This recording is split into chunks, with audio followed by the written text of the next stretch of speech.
মুক্তি পেয়েছেন মানবতাবিরোধী অপরাধের মামলায় মৃত্যুদণ্ডসহ বিভিন্ন মেয়াদে কারাদণ্ড পাওয়া জামাত নেতা এটিএম আজহারুল ইসলাম। বাংলাদেশ মেডিকেল বিশ্ববিদ্যালয়ে ভর্তিরত অবস্থায় তাকে মুক্তি দেওয়া হয় বলে কারা কর্তৃপক্ষ সংবাদ মাধ্যমকে নিশ্চিত করেছেন। ৭১-এ মানবতাবিরোধী অপরাধের কোনো মামলায় রিভিউ আবেদনের পরিপ্রেক্ষিতে আপিলে এই প্রথম কেউ খালাস পেলেন। এর আগে গত মঙ্গলবারে ৭১-এ মুক্তিযুদ্ধের সময় মানবতাবিরোধী অপরাধের মামলায় মৃত্যুদণ্ডসহ বিভিন্ন মেয়াদের কারাদণ্ড থেকে খালাস পান জামাত নেতা এটিএম আজহারুল ইসলাম।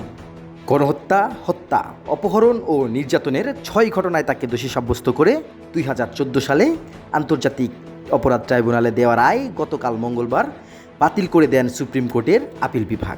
প্রধান বিচারপতি সৈয়দ রেফাত আহমেদের নেতৃত্বাধীন আপিল বিভাগের ৭ সভাপতির বেঞ্চে সর্বসম্মতিক্রমে এই রায় দেওয়া হয়।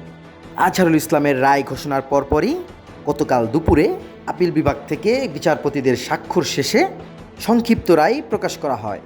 এরপর বিধি অনুযায়ী তার মুক্তির বিষয়ে আদেশ জারি করেন আন্তর্জাতিক অপরাধ ট্রাইব্যুনাল। উল্লেখ্য, ২০১২ সালের ২২ আগস্ট মগবাজারের বাসা থেকে গ্রেপ্তার হন তৎকালীন জামাত ইসলামের এই সহকারী সেক্রেটারি জেনারেল। শহীদুল ইসলাম শুভ্র, নিউজ ডেস্ক, কুরাইশ নিউজ।